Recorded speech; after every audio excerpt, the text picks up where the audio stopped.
So in today's video we discuss how to create a minus sign in triangle using a keyboard shortcut. So for this I opened the Microsoft Word in my Windows computer and I'm following this keyboard shortcut Alt 10810. Okay, I'll show you how to create this symbol minus sign inside a triangle. For doing this you must go to your computer keyboard, and this keyboard you can see that this is the numlock key, so you must press this numlock.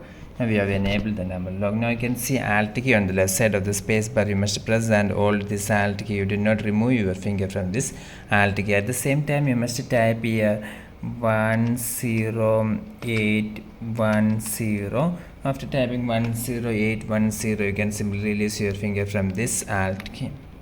And you can see that this symbol have been added. So you can see that a minus sign inside a triangle, that is minus sign in triangle, we have created this symbol now.